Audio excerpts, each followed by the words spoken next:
you to another Sovah Health CME program.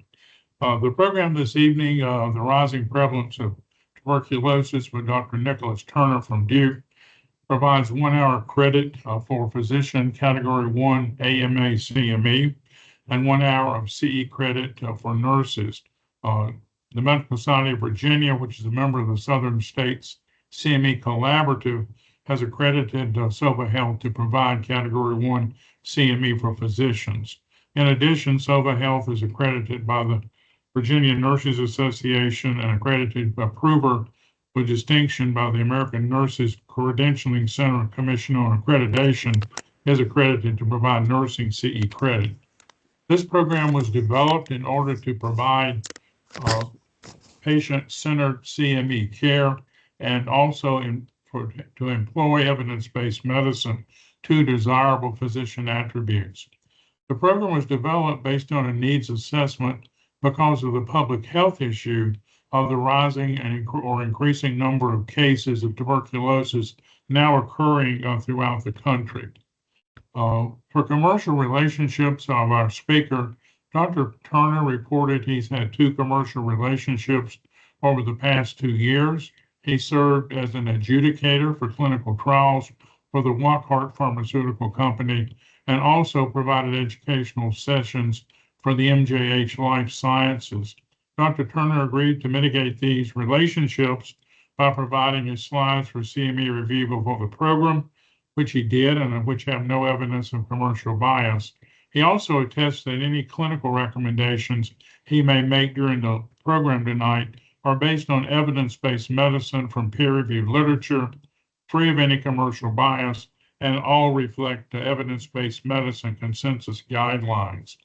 Myself and members of the Sovah Health CME Committee who help develop our programs have no commercial relationships to relate or disclose to you. There is no commercial support for this program this evening. The program is supported by an educational grant from the Ralph Landis Medical Education Fund that resides at the Danville Community College Educational Foundation. Dr. Landis, the founder of the local urology and nephrology practice in Danville, provided a generous gift to the hospital upon his retirement a number of years ago. That gift has grown to a sizable endowment that provides support for honorarium for medical education programs for all types of healthcare professionals here in our community.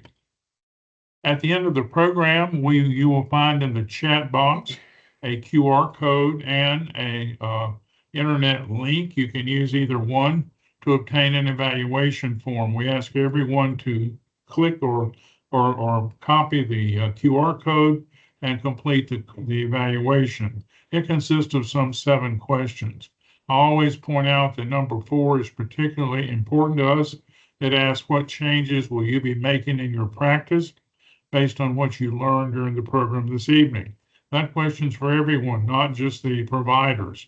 Each of us practices our craft based on our scope of practice, and it's something we take very seriously to learn how the programs may be affecting actual clinical practice. In addition, when you receive the evaluation form, you will be asked to re-enter your name. Please give us your full name, not a nickname. This is because whatever name you enter there will be the name that will appear on your CME certificate. If you're sharing your logon with someone else tonight, which we are delighted you might be doing, please let one of us know that you're doing that so we can give whoever's with you this evening credit for their attendance also. And then finally, let me remind our nurses and nurse practitioners, you are required to complete an eval form in order that you can be given the CE credit for your attendance at the program. For the Sovah Medical Health residents, and we once again extended a welcome to our newest PG1, so many of whom are on the call. You do not need to keep up with CME certificates. We notify your coordinator, IM and FM, if you attended, and they track your participation for you during the year. The CME certificate, once you submit the eval form, will be emailed back to you. Finally, I always at this point thank Vinay Mayo and Connie Plaster for their help in our developing these programs. They really do the magic behind the curtain, so to speak, to allow it to be as great as it is. If you have any questions concerning the program, the evals, or your certificates, please let one of us know. I know Dr. Turner encourages questions and comments from you. He will, if you have such a question or comment, either put up the little hand raised flag, or better yet, type it in the chat. Renee will be monitoring the chat and she will forward those to him during the talk. If you ask a verbal question, which you're more than welcome to do, please, once you finish asking your question or making your comment, mute your phone so we don't get feedback. And then you're more than welcome to ask another question or add other comments. I would remind everyone on the call to please be sure your phone's muted so we don't have background noises. Let me highlight a couple of upcoming CME programs. In 2 weeks, we are delighted to have Dr. Roger Blumenthal in the preventive cardiology section at the Johns Hopkins Hospital in Baltimore review with us the 2026 guidelines on the management of lipid abnormalities. Dr. Blumenthal chaired the working group for the American Heart Association that wrote these guidelines. He is the guy, and he's also a great teacher. We hope you'll be on the call for that program. And then the second Thursday in September, the 10th, we will have a parallel update on the American Heart and American Stroke Association's new guidelines for the early management of acute ischemic strokes. Dr. Nada El-Husseini, who is the director of the Duke Telestroke program, will be reviewing that with us. Both Sovah Danville and Sovah Martins will participate in the Telestroke program. It has been an enormous benefit to our patients presenting with acute strokes at both of our campuses. So that leads me up to being able to introduce to you Dr. Nicholas Turner from Duke Infectious Disease. Dr. Turner is originally from Wisconsin, and he began his educational journey there at the University of Wisconsin in Madison by completing his Bachelor of Science or BS degree with distinction in bacteriology and molecular biology. He then came to Duke following that for his MD degree, where he was selected as a member of the AOA, the Alpha Omega Alpha Honor Society, which is the equivalent to Phi Beta Kappa for medical students. He stayed at Duke for his internal medicine and pediatric residencies. He did what is known as a combined program, that's a 4-year program in peds and medicine, and then went on at Duke to do a combined fellowship in clinical infectious disease and research, focusing on antibiotic resistance in the research component. Finally, he completed his master's in health science at Duke and joined the faculty where he has been since he completed his subspecialty training. He is a noted teacher and academic physician with numerous awards. He has 87 peer-reviewed publications in high-impact journals. The other reason that we invited him to talk with us this evening about TB is he is one of the state of North Carolina's TB controllers, thus experts who help manage the management at a public health level of TB across the Tar Heel State. This is in the Wake County Health Department, which is Raleigh, and then Durham County is next to that. So I am delighted to have Dr. Turner with us tonight. And Dr. Turner, if you'll bring your slides up, it should knock mine off. If that doesn't work, I can certainly take mine down. Thanks so much. Great. Thanks very much for the kind introduction. Happy to be here. Just confirming that you guys can see the slides now.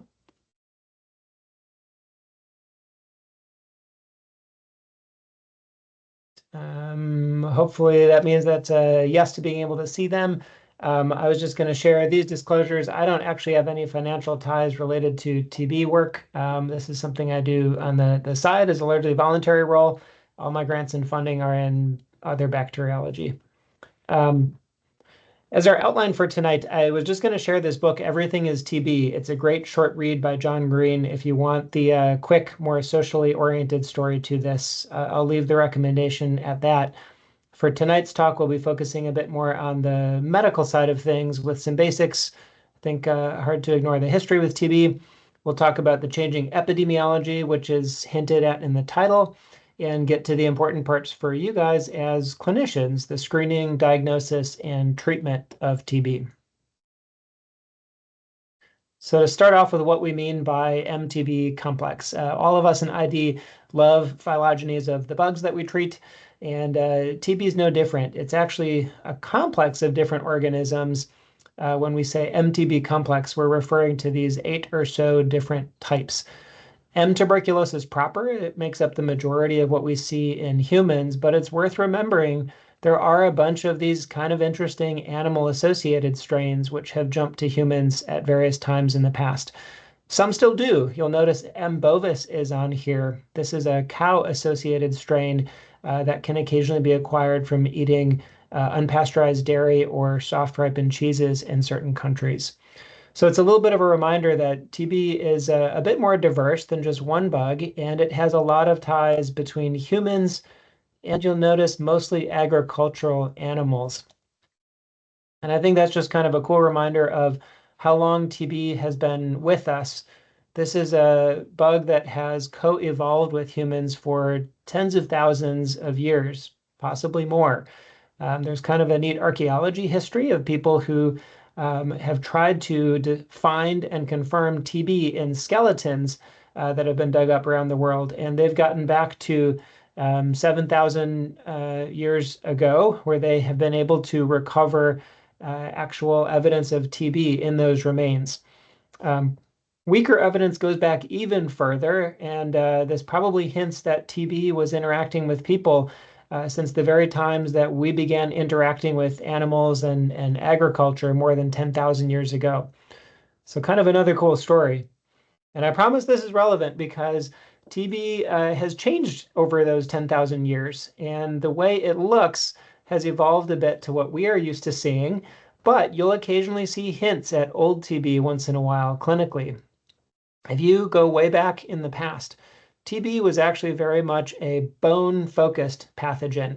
In fact, it gets its name from these tubercles that you can see in the bottom of this slide, little bumps that are found on the bones of infected individuals.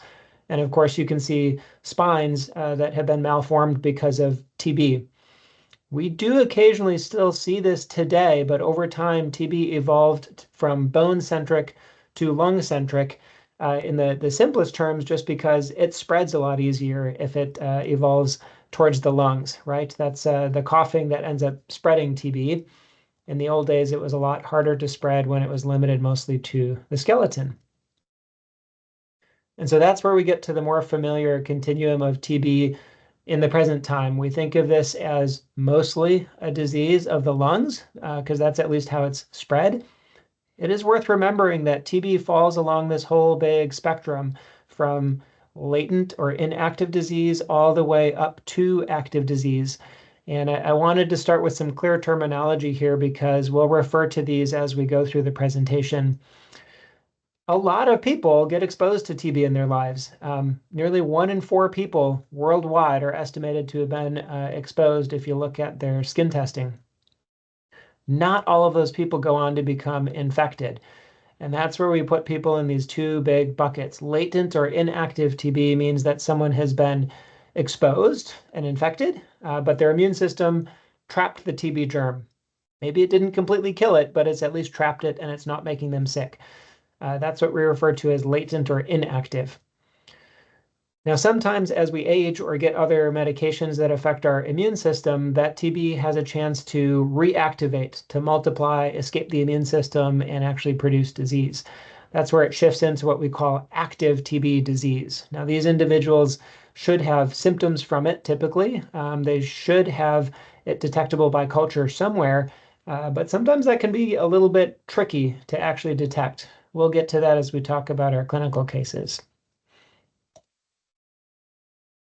So as we think about modern TB, about 70% of our cases are in the lungs. So it's a good thing to think of. However, nearly 30% of cases have some involvement of an extrapulmonary site. 20% of those are exclusively extrapulmonary, and about 10% are pulmonary plus that other organ system. So it's worthwhile to think outside the chest once in a while. That's a pretty significant fraction of cases. If you look at the breakdown, among TB cases that occur outside of the lungs, where do they usually go? A favorite site includes the lymph nodes. The cervical lymph nodes in the neck is a particularly high yield spot. Pleura, you'll see, shows up on this extrapulmonary list because that space is technically outside of the lung. You may not isolate it from the sputum in people who have pleural disease. It may just be a pleural effusion. Bone and joint that I began the talk with, that's the historical TB that is now a minority of cases. And then as you go down the list, you could name almost any body site and TB can occur there. I have seen TB of the eyes, ears, nose, you name it, we can find it. And so I thought we could walk through a couple of real clinical pictures. Most of these came from our TB program here. 2 are from the Curry Center. But just to give people an idea of all the different ways that TB can present. I'm beginning with the classic one, right? Here's a chest x-ray that is not subtle. I think most people will hopefully catch that there's something very wrong in the right upper lobe in particular. But if you pause to take a look, there's actually a lot wrong in multiple of these lobes. If you look carefully enough, that has a lot of the hallmarks of TB. That upper lobe predominance is a classic feature. It's not seen all the time, but it's seen frequently. If you look really carefully, those upper lobe infiltrates are a little bit heterogeneous and they have some darker looking areas. This individual had some cavities that were within the upper lobe on the right-hand side. And then if you're not distracted by the really obvious changes up above, you can also see that there are smaller patchy changes, kind of a multifocal pattern that's seen throughout both of the lungs. And so this has in fact spread to multiple lobes of the lung, something we call endobronchial spread. Individuals who have bad TB are essentially coughing it around and it can infect different lobes of their lungs from the primary site. All right. If anybody's brave, want to give a name for this condition that I'm sharing in a picture or in the chat. Scrofula. Scrofula. Yeah, excellent. So scrofula is a specific term for a TB of the lymph nodes in the neck. The King's Evil was one of the old nicknames for it. There was a legend that I think Charlemagne was thought to be able to cure TB by laying on a blessing from the king. We don't recommend that anymore. It hadn't proved very effective. This was a gentleman who unfortunately had a large lymph node for a long time, was treated with a bunch of different things that did not resolve that lymphadenopathy. And you can see it looks a little bit moist as though it's been draining intermittently. And this is the kind of natural progression that if an untreated, very large node goes on long enough, these will sometimes form sinus tracts out to the skin and can drain intermittently. And it was in fact a TB PCR off the drainage that we had confirmed the diagnosis with here. Dr. Moore mentioned that I am med-peds trained, and so we'll bring up a couple hints at pediatric cases too, because they look a little different than our adults. If there are any pediatric caregivers in the audience, it's important to remember some of these. This is a chest x-ray from a child. Most people who care for kids will notice the wide mediastinum showing that there's still a big old thymus that has not involuted yet. And there's some arrows on the right-hand side giving a hint at what we casually call a potato lymph node, a big giant hilar node on the right-hand side. For one reason or another, children tend to present with lymph node disease in the chest much more than they do the classic upper lobe infiltrates that we see in adults. And so if you are worried about a kid for TB, take the enlarged lymph node in the chest seriously. That's an indicator of active disease for them. So another somewhat sad case. This was a child that had had a lesion on his ankle for a while. The picture on the left is how it was after a few weeks or months of this lingering pain and swelling. You can see that it looks as though something is trying to well up to the surface there. He unfortunately was a refugee and so had not been able to get into healthcare for a while. And through the course of the next several weeks, it evolved to the lesion you see on the other side, where it's now open and draining. And so much like the scrofula picture that I showed you, chronic TB left to itself long enough in the bone will eventually come out to the surface and erode or ulcerate too. It's a pretty classic finding. And so this is one that we proved by just a needle biopsy. You don't really need to debride bone TB. It actually responds really well to medical management. But these can be pretty debilitating cases because they can go on for a long time. You can be left with a fair amount of scarring. He'll have a fair amount of rehab for this, but he got back to running and jumping and playing at the end of treatment. This is his MRI. I think it's a reminder of what TB looks like internally. So beneath that redness, swelling, and ulceration, a classic hallmark of TB is that it still behaves like it did historically. It likes to eat into bone. And so I think one of the notable things here is, in contrast to staph, for example, which likes to make septic arthritis or form abscesses, TB is quite happy invading the bone itself. And you see a lot of abnormal MRI signal right in the middle of the bones of his foot. So that can be another hint at TB as opposed to bacterial pathogens.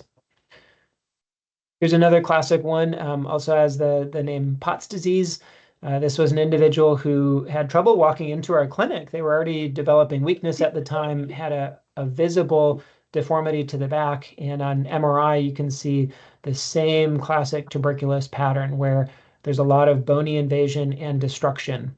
Again, quite different than the staph cases that we see, where it focuses on just the discs between the bone and only goes to the rest of the spine later. TB is very interested in eating up the bone from the beginning. So you see this kind of classically rat-bitten experience that they describe. All right, and then a final picture here, one that I think is important to be wary of. This one may look a little bit hazy. This is an example of what we call miliary TB. And so if you were to zoom in on this really close, that haziness comes from teeny, teeny, tiny 1 or 2 millimeter little granules all over the lungs that are TB. And this is a particularly severe form, you can imagine. It's spread all over the lungs, often seen in disseminated TB. And these are cases where we want to start therapy very quickly. These individuals can actually die of their disease in weeks if not treated. So a particularly important film to be aware of. All right, so the quick takeaways so far, just from the imaging piece. TB can present anywhere in the body, and a clear chest x-ray does not rule out TB in those other sites. So I think a nice reminder to think beyond just the chest. The next step is going to get to the title of this talk, and I think the other important thing to help us think about TB, if it can present in so many different ways, we have to think about which individuals are at risk. And so globally, the majority of TB cases, nearly 2/3 of them, come from these 8 countries listed here. So India, Indonesia, and China make up the top 3. I think all of us will see and meet patients with TB from other locations, of course. What you see locally may depend on just who lives near you, but this happens to be the kind of global burden. I would note that if your state is like mine, we have a lot of individuals who have moved from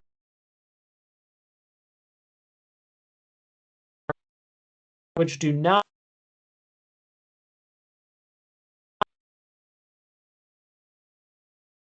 I know we lost your audio. You're muted. Yeah, something keeps unmuting me here. Hopefully it's clear now. We don't think of Central or South America as a very high percentage set of countries. You can see by this map here, they're not terribly dark colors. But of course, they might make up a majority of cases that you see if they're the majority population that's in your area. So I think it's a nice reminder to just know what populations are relevant for where you guys live and what individuals are moving in and out, because those are the people that really deserve the screening to make sure we're getting the right care to the right individuals. And so this is the reference of the actual title, Recent TB Trends. We're unfortunately going in the wrong direction. We had a number of years where there was a gentle downward slope in TB cases in the US. And you can see that after something happened in 2020, those rates were going up.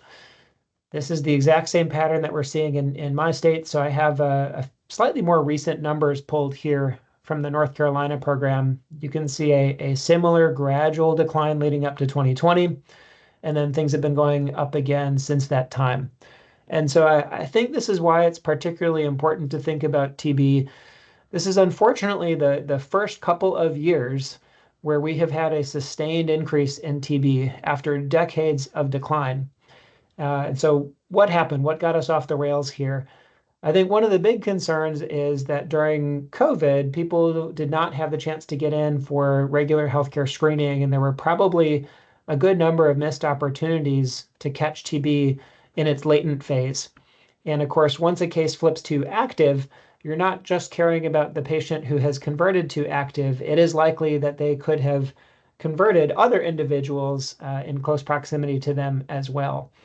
And so I think we are concerned that this is the pattern that we're seeing here. We initially hoped that this would be a short upward jump after COVID, but you can see from our Carolina State program data, the last 3 years have been kind of a sustained increase.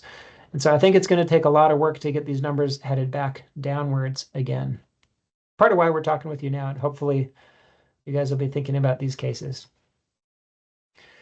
I think the geospatial epi is also pretty interesting. We've done a bit of geospatial work within our program. I apologize, since I work for the state of North Carolina on this, I don't have access to Virginia's data, but I think most US states have similar patterns. The general theme is that our TB cases tend to concentrate in select areas. In our case, it's a combination of population centers. And so some of the bright counties that you see here are Wake, where Raleigh is one of the bigger cities, and then Charlotte and Mecklenburg County out a bit towards the west. And so that makes sense for some of the numbers. Those also just tend to be the areas where we have migrating populations. And so, for example, we had a lot of individuals from some of the Afghanistan refugee rescue programs that had come here. A lot of them tended to settle between Wake County and Mecklenburg County, and that's what we see. And so it kind of fits if you overlay our TB cases compared to where people had moved from. A bunch of those counties do show the expected trend that I just told you. We had a lot of refugees from Afghanistan, for example. That tends to show up in our Charlotte data. There is also an interesting trend in one of our southern counties. So you'll notice Robeson County, not that you'd have to know North Carolina geography, but basically there is one county that is bright for TB cases at the top, but does not really have much of a foreign-born population. And that's where it's worth remembering that we do have some pockets of transmission still in the US. This is a county that is all native US transmission within our state. And so it's one that we're aware of as part of the program. We obviously pay a lot of attention to cases there, even if they didn't have travel outside of the state. So a nice reason to know your local geography, because it helps your epidemiology a bit too. All right, and so if that helps you frame who is potentially at risk or who you might think about screening and testing, how do you actually go through screening and testing? I think we've got to think a little bit about classifying the case when we're in the moment of testing, right? Because active and latent cases are very different. I always highlight for our ID fellows that when you're thinking active TB, the first thing you got to do is pause and make sure you isolate the patient. If this individual has respiratory symptoms, classically that's the cough from TB in the lungs, but I'd note that some individuals who have a hoarse voice from laryngeal TB can also spread TB quite readily. That's a great aerosol generator. Those are both instances where you want to be wearing an N95 and you want your patient to be in a negative pressure isolation room, so we're not sharing TB with anybody around them. And that applies during the workup process too, right? So I think the big reminder here is to be timely in isolation if you're thinking active TB. The next step, once you've made everybody safe by putting on your N95, isolating your patient, is to maximize your chance at getting the diagnosis. TB can be a little bit hard to diagnose sometimes because it doesn't always grow the easiest on culture. And so you want to make sure you get good cultures. Classically, we're collecting 3 separate sputums if we're going for pulmonary cases. If it is outside of the lungs, we're going for an actual tissue biopsy, ideally. And then once you're on your way with that diagnosis, we are pretty aggressive about starting people on treatment in the program, at least. That's really going to be up to people who have some experience with TB, but I would note that since it's hard to diagnose, there are always going to be some cases where you never actually get that positive culture to cinch the case. And so if you are not empirically treating at least some TB cases from time to time, in absence of a positive culture, I hate to say you're probably missing some cases from time to time. Um, We'll talk about the sensitivity of culture in a second, but that requires being a little bit bold in the right circumstances. And then finally, monitoring for adverse events. TB treatment is one of the harder treatments out there. And so monitoring for adverse events is a big piece of what we do in public health. It's one of the reasons we rely on our DOT nurses and why TB treatment is legally mandatory to be conducted by the public health services. All right, and so if you're working up one of these active cases, the big keys are get the smears and cultures. So an AFB smear is quick and cheap. It's widely available. Most microbiology labs are able to do an AFB smear and stain. I'd point out that we in ID are pretty cheap. We don't tend to rely on bronchoscopies for these. Actually, if your patient has trouble making a sample for you, doing a nice, easy saline induction is a really helpful trick. We keep 3 to 7% sterile saline in our clinic. You just put it in a nebulizer, administer it to the patient, and even in people that are having trouble making a specimen, about 80% in our state program end up being able to produce a good sputum with us that way. I'll note the smears are low sensitivity, so they're only about 50% sensitive for active cases. So although they're quick and cheap and pretty easy to get, that's not where this ends. The lab is, of course, going to grow the culture. That's just going to take 4 to 6 weeks typically before something shows up. And so although that's our gold standard, that's slow when you're waiting. Most places do now use PCR or NAAT testing, nucleic acid amplification. It's quick. It's actually pretty inexpensive these days. And it is more sensitive than smear. I guess I'd give the caveat that it hinges a little bit on the quality of the sample that you got. If you got a sample where there's enough bacteria that you can see it on a smear, the PCR is super reliable at telling the difference between TB and other AFBs. If your smear is negative, you have to be a little bit more cautious about interpreting a negative PCR test. We still sometimes see cases that will grow later on. So it can be a quick test. It can be a little better than the smear, but it's still not your final answer. And you'll notice what I did not put on this table for active disease. I did not put an IGRA or a TST on here. And I like to use this point to highlight that IGRAs, quantiferons, PPDs, TSTs, all of those tests for TB exposure are very bad tests for active TB disease. In our state program, fully 30% of culture-proven active cases have a negative IGRA at the time of their diagnosis. And so I think that's one of the other key points here is when you're thinking about active disease, it's all about the culture. I actually, as a purist, tend not to even bother ordering the IGRA or the PPD at that time when I'm working it up. I consider those more of a test for latent disease. All right, and why is it helpful to get a culture? Well, one, we always like to confirm the diagnosis that we have. We're eventually going to get susceptibilities off of it. You might say, well, we start everybody on RIPE anyways. Isn't that what they taught us in med school? And actually, no, not anymore. For drug-resistant cases, we have alternative regimens that work really well. You just want to find out that they're drug-resistant cases before you've treated patients with the wrong regimen for potentially weeks at a time. Standard cultures can take over a month for us to get susceptibilities back. In contrast, TB is one of the few areas in modern medicine where we have widely available whole genome sequencing for the bacteria. So the CDC has a program where all TB isolates submitted to them will get whole genome sequenced, and they can predict what the TB is resistant to.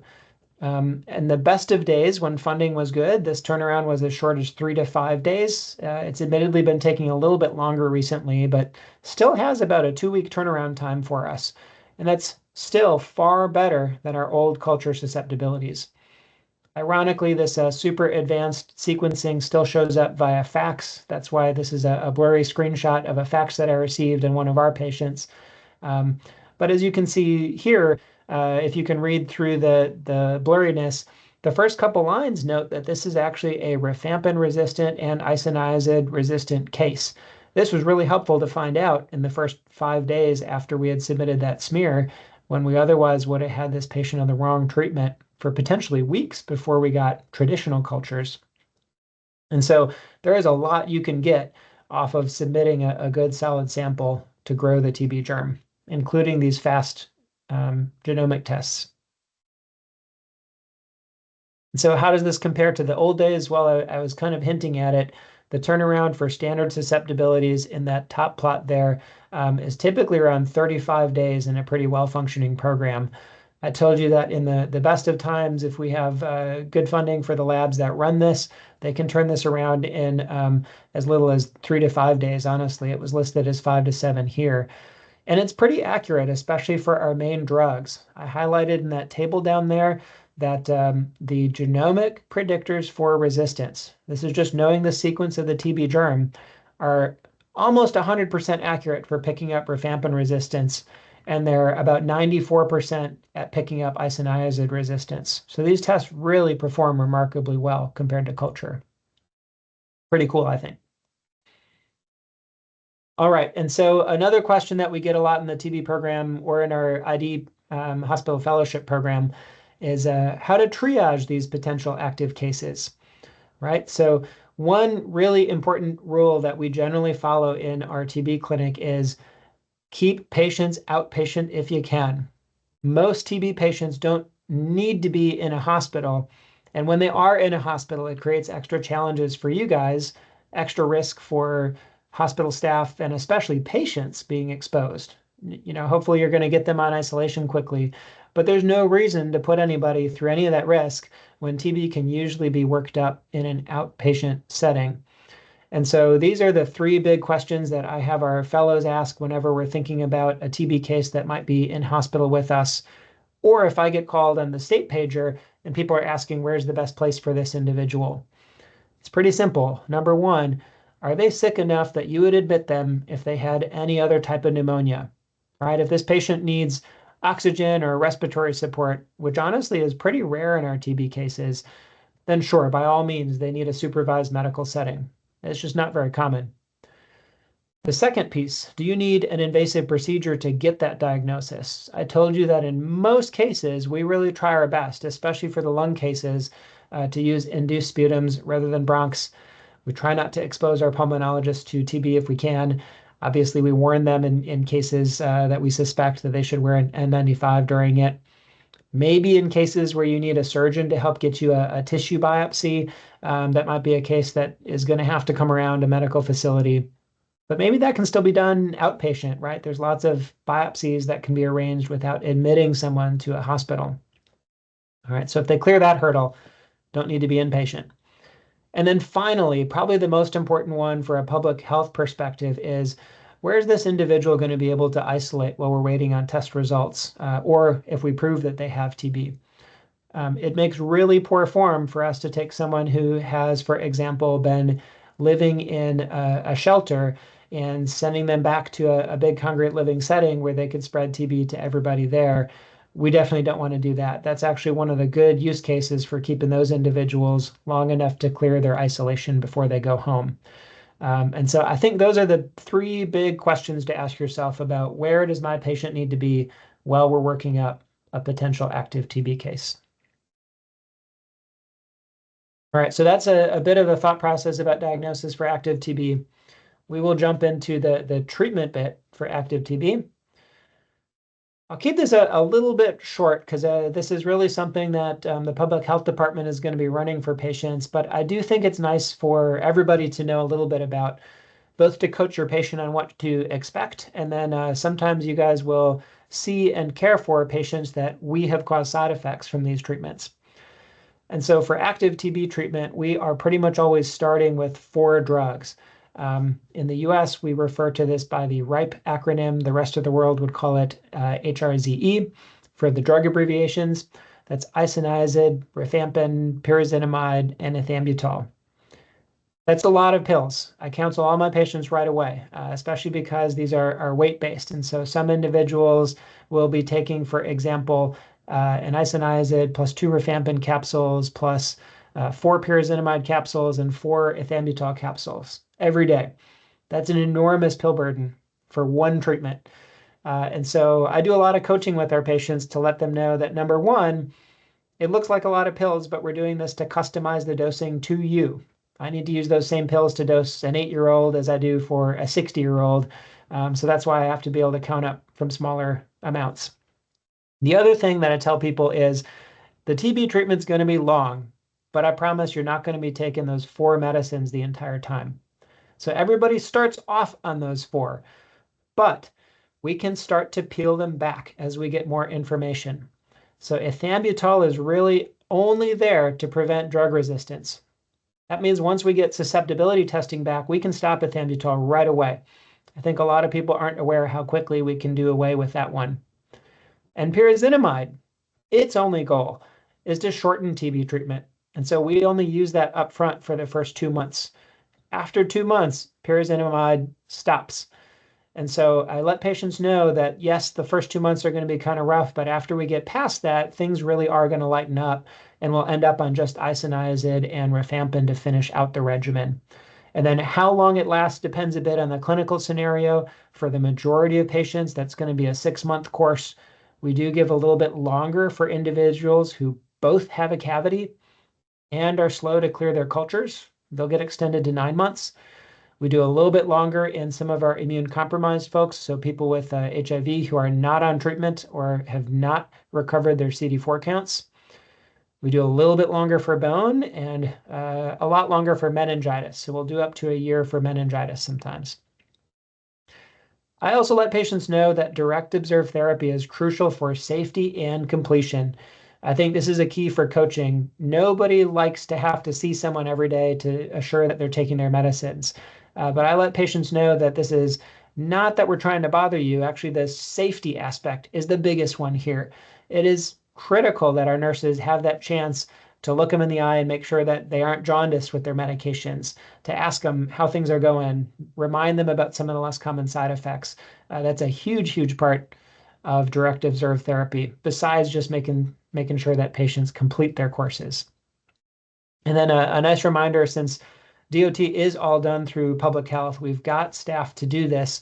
It is technically the law to have public health notified to run the treatment for these patients. It's not something that's supposed to be done in private clinics. The other benefit, I think your state is also like mine, all of the treatments we give through public health are free. It's one of the very few things that don't have to get billed through insurance. That's a good thing because insurance rejects rifampin and isoniazid all the time anyways.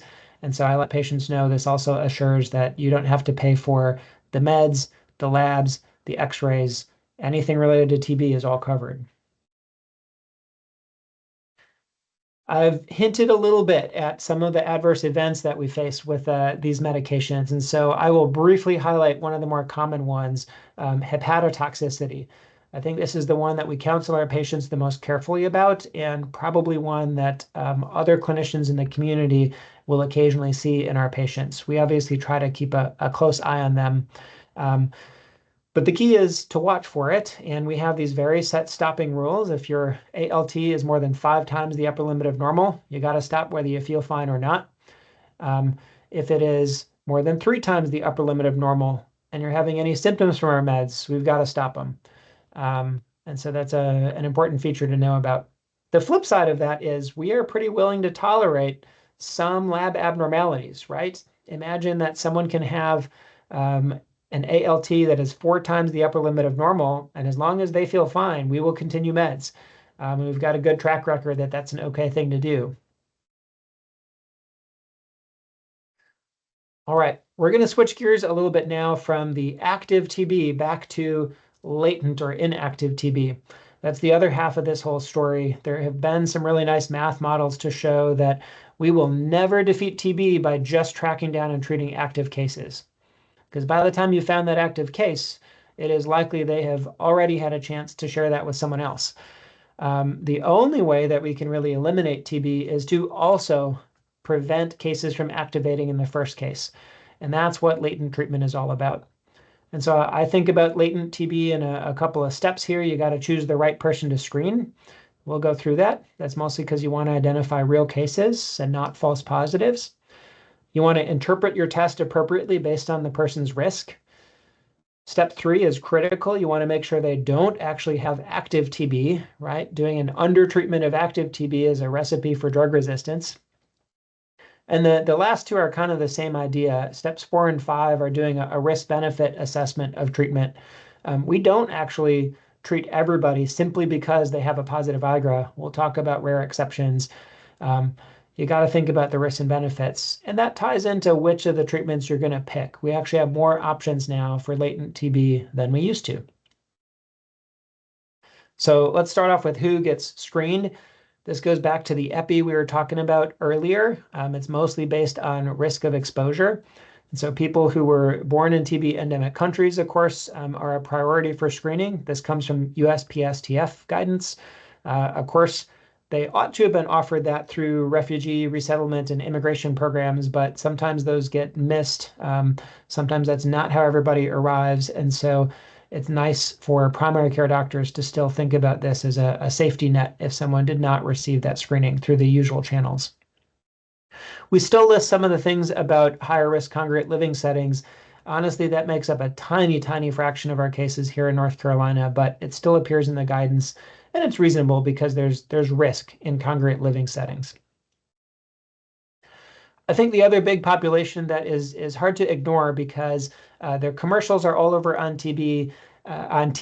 Sorry, that was a Freudian slip. Commercials for rheumatology meds are all over television, and they always end with "let your doctor know if you've been exposed to TB," right?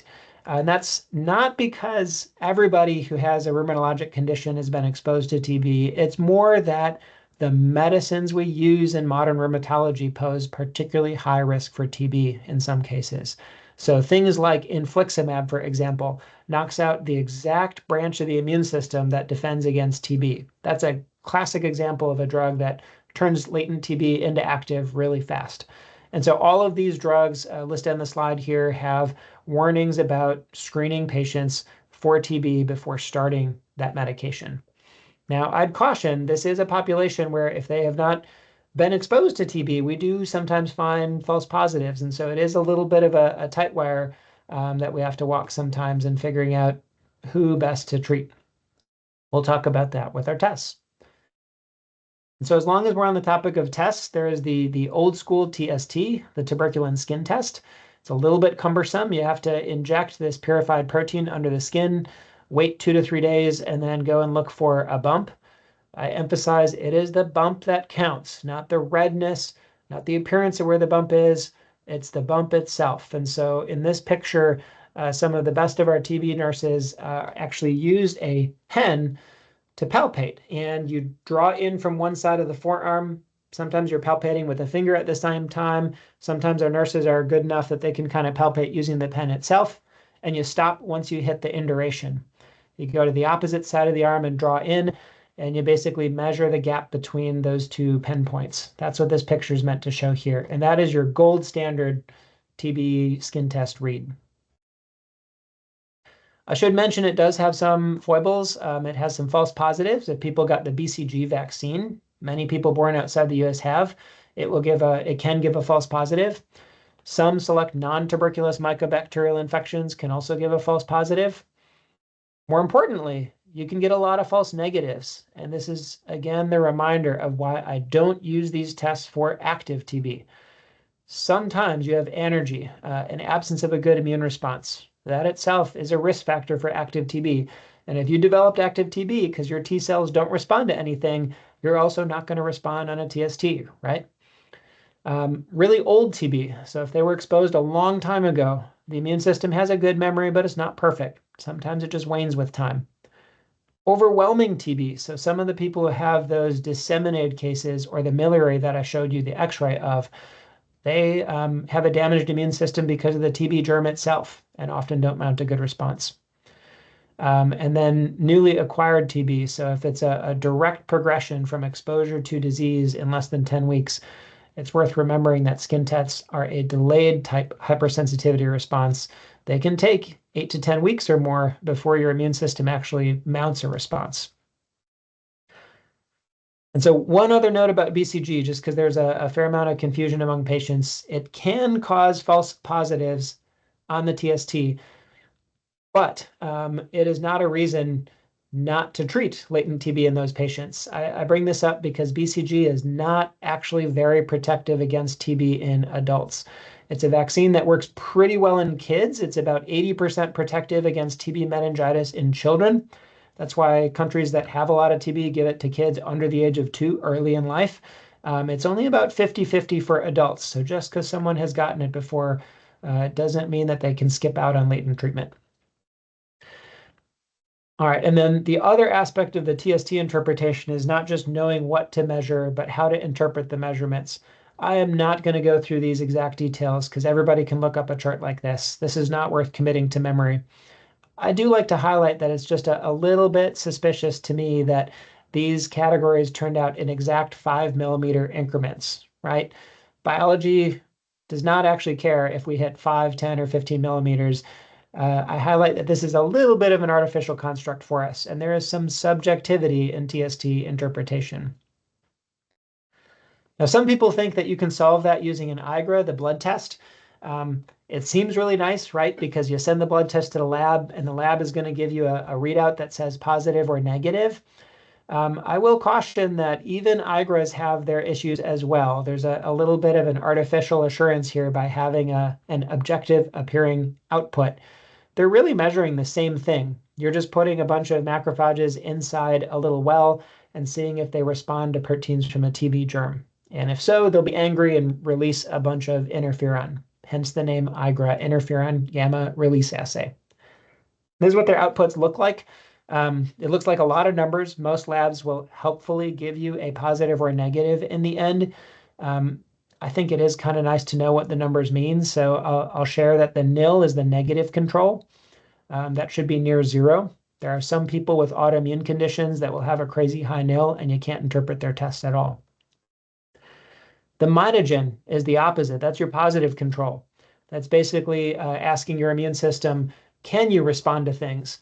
And if the mitogen does not trigger, you know that that patient is not able to mount a response at all, and you also can't interpret the test. If those two internal checks work okay, you basically subtract the nil from the TB antigen, and we have some thresholds for interpreting a positive. That level of detail isn't as important as knowing just what the negative and positive controls mean. And so if you hear from the manufacturer on these tests, the guys who make IGRAs will say, oh, we're so much more sensitive than TST, use us. Really, we've found that it's not a big issue about the sensitivity. There's a wide range for both of them.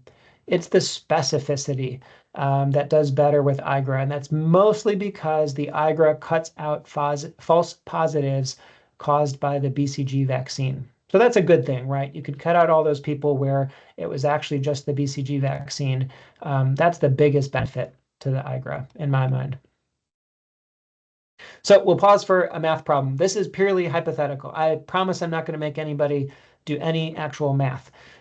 Just a thought experiment. So we'll pretend that we've got a 32-year-old young, healthy Canadian grad student, and she is coming to clinic because she moved here and had a positive TST. And she does not have any known TB contacts or high-risk exposures. And so if she's interpreted as having a positive test, what is her chance of truly, truly having latent TB? We'll see if there's any takers who want to speak up or raise a hand for 10%, or 20%,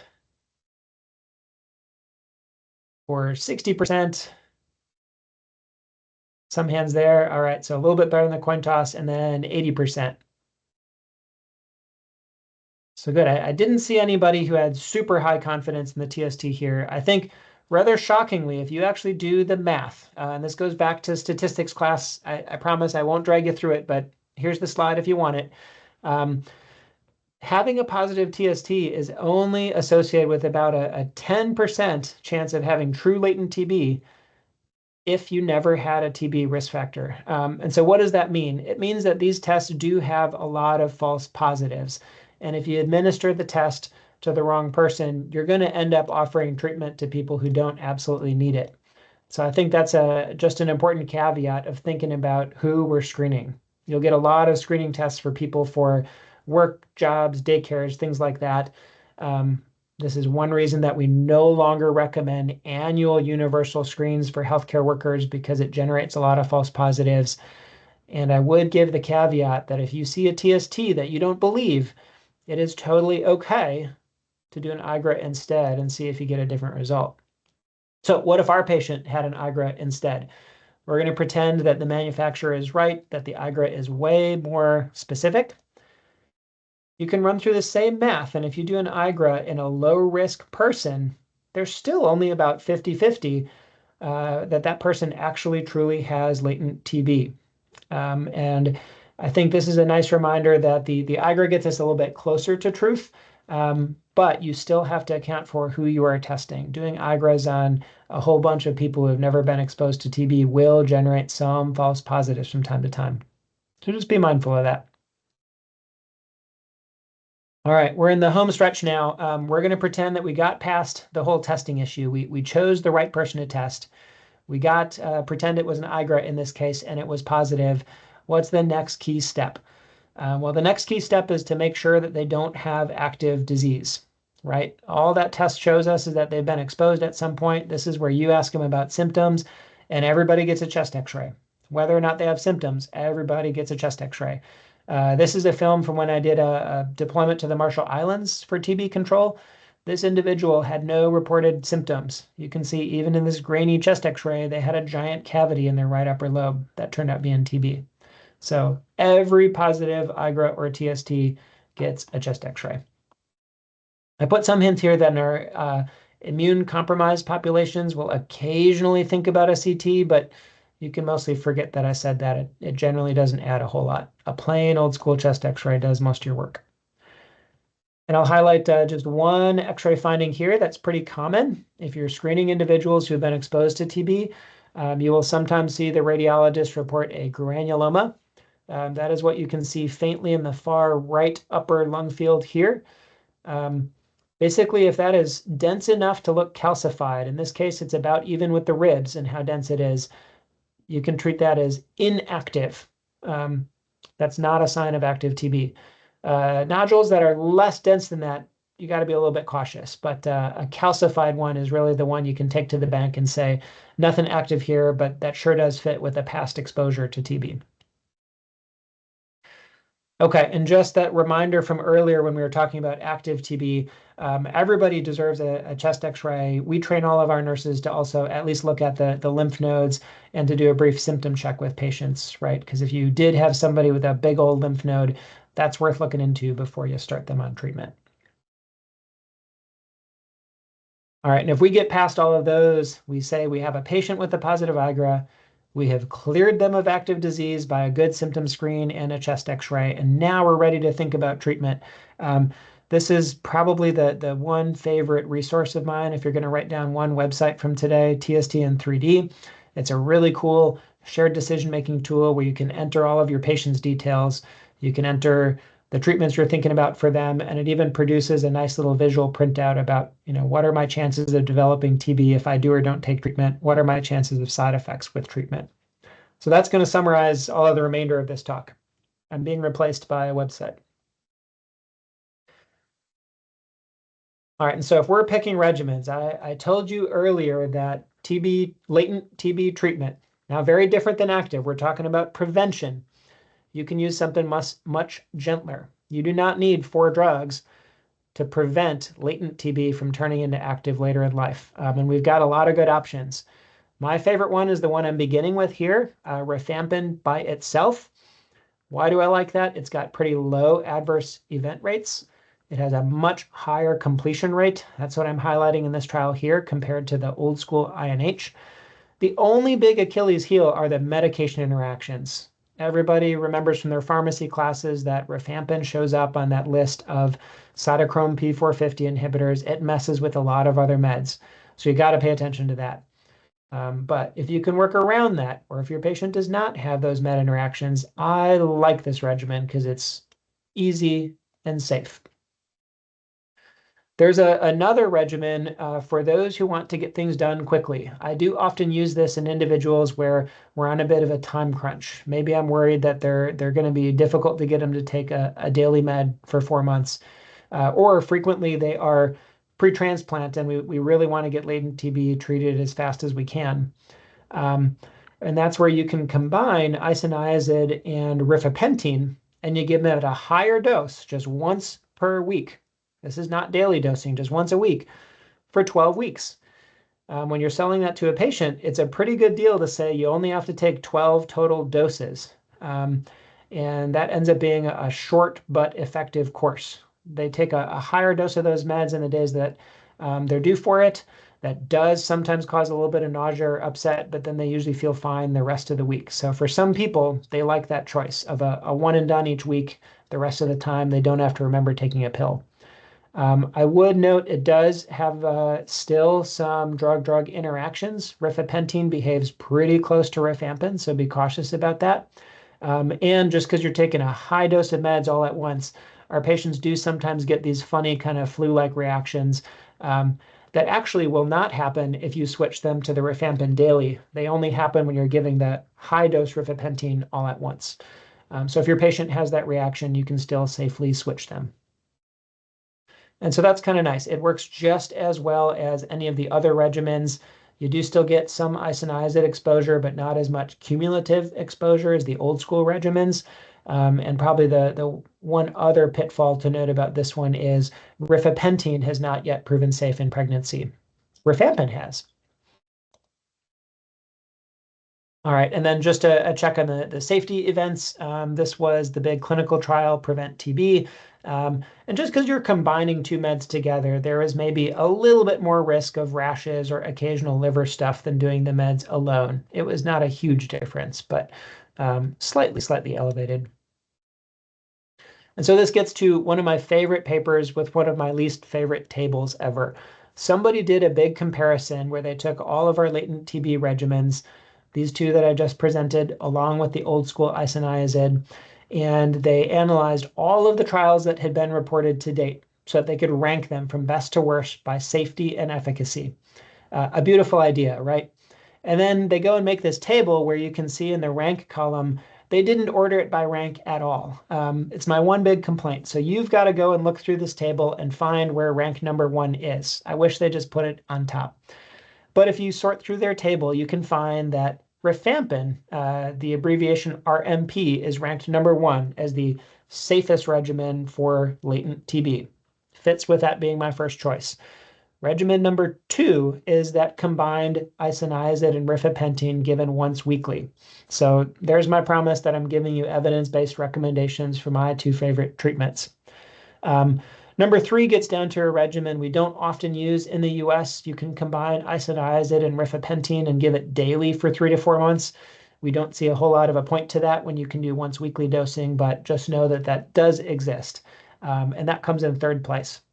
Somewhat shockingly, no treatment at all comes in at 4th place. And that's mostly because when you get down to thinking about the longer isoniazid courses, your risk of liver issues with the isoniazid starts to appear.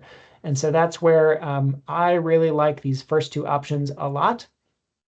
I only think about isoniazid if the medication interactions are going to be a problem with rifampin and I can't work around it. All right, and so that brings us to the bad old days of the isoniazid, which is given for typically 6 to 9 months. There are some studies that show that 6 months is at least non-inferior to 9 months. But either way, that's a longer course than any of those other regimens I told you about. And it does have a bigger issue with liver injury. And I should say when it does occur, isoniazid liver injury can be a fairly severe thing. So I counsel patients carefully about it. I worry a lot if they've got underlying liver disease.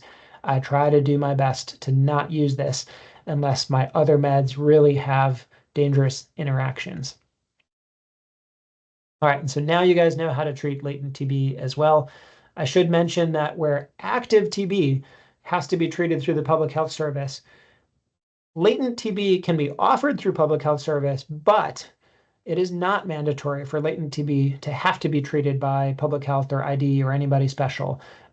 We are trying to share some of this because internists can completely take on latent TB treatments in select patients if they like, and it would actually be a huge help for us reaching all of the individuals that could actually benefit from this.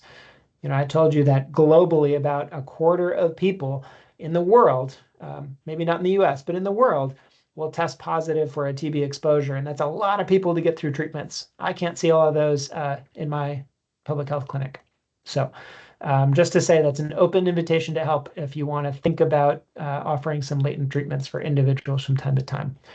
And so I will end on that note, just with a couple of the key resources that we talked about above.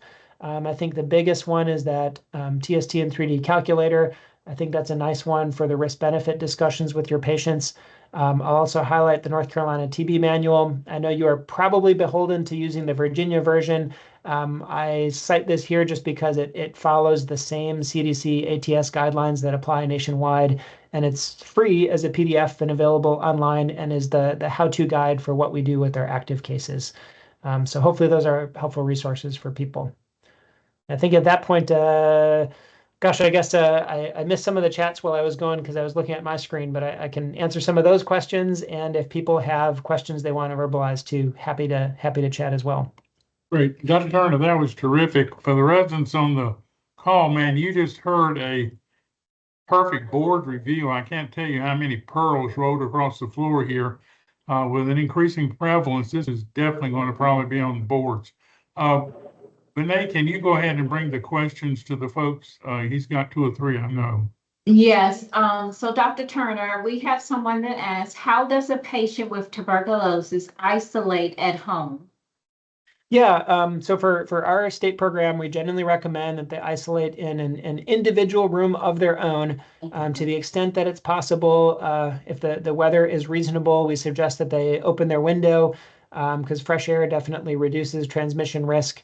If they go into shared areas of the house with other individuals, we recommend that the individual with TB wears a surgical mask.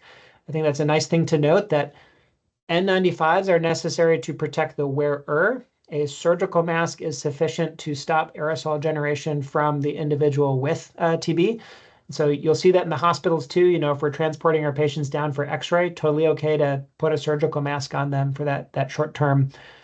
The one thing we are cautious about, again, as a pediatrician, if there are children under the age of 2 in the house, that is exceptionally high risk for acquiring TB and for progressing to more severe forms of TB.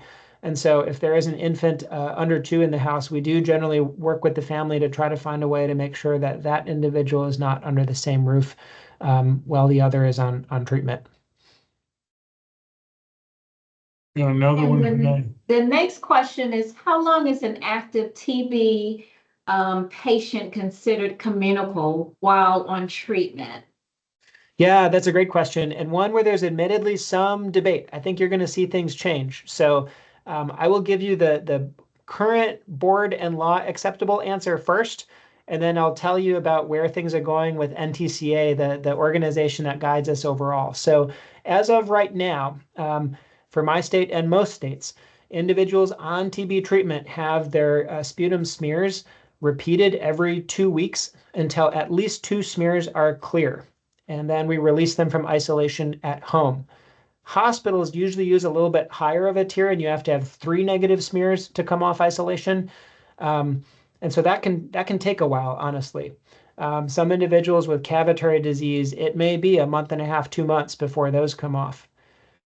So here's where we flip from the current legal and board answer to where things are going. Just being able to see the bug on the smear does not mean that it's alive and communicable still. And there's decent evidence that as people start treatment, the viability of TB drops pretty quickly.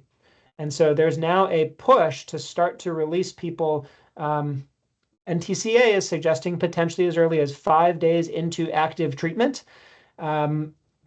That personally makes me nervous as an editorial because I told you we may not even know the drug susceptibilities by that time. So I think Canada, parts of Europe, and our department are going to consider maybe a 2-week option. We expect to have drug susceptibilities by then. And at that point, smears won't matter. But hold that aside for the future. I think NTCA is recommending it. Public health agencies haven't adopted that quite yet. And how do you rule out false positive IGRA in low-risk patients starting Remicade? Yeah, great question. So I hinted with TSTs, I'm very quick to do a follow-up IGRA if I don't believe or am suspicious of the TST. I'll confess that if I really give a good interview with the patient and I really don't understand where their risk came from, I will occasionally even repeat an IGRA if the initial IGRA was positive, but I'm suspicious of it. What I did not share is that IGRAs do have their own issues. If you draw an IGRA on the same individual at different times of day, you will see those numbers vary. And so especially in those cases where someone is right near the cutoff on that, sometimes I resolve a false positive that way. I only typically do a repeat once because you can imagine if you just keep on repeating a test more and more, you just get more and more noise. I give them one other chance. Oh, cool. Yeah. So it looks like Virginia Department of Health has adopted the NTCA guidance. And so that is nice. So that would mean that in Virginia, then your law is a bit different than ours. NTCA says as early as 5 days on treatment. Not to poke holes in that, but our caution was we have detected a couple of drug-resistant cases. And since that MDDR testing typically does not come back until afterwards, we were fearful because we would have mistakenly released those individuals from isolation pending those results. And so that's why I kind of like the Canadian solution where they picked 2 weeks because that's almost certain to have the MDDR results back by then.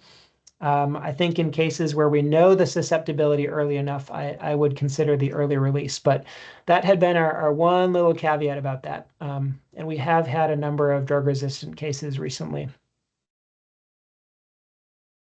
Any other questions for Dr. Turner? Dr. Baracco, thank you for that comment from Virginia Department of Health. Any other questions for Dr. Turner while we have him here? He is the expert on this. Just the things he told us. I mean, 30% of culture positive TB patients have a negative PPD, and a normal chest X-ray does not exclude TB somewhere else in the body. I mean, these are just fantastic clinical pearls in working up patients presenting with a concern for tuberculosis. Any other final call, as they say, last call? Well, Dr. Turner, thank you. This has been a terrific program. You did a great job, and we're so grateful to have you. Let me remind everyone, as you can see, if you click on the chat, Vinay has put in the QR code and the link to get the eval form. Please take a few minutes to click on that now and send it on to us when you have a few minutes. We hope you'll rejoin us in 2 weeks, same place, same station. We'll talk about lipid management, the update of the American Heart Association, and with Dr. Blumenthal from the Johns Hopkins Hospital. Thanks a bunch. Have a great evening. Good night. Thanks to Vinay and Connie for their help. Bye-bye.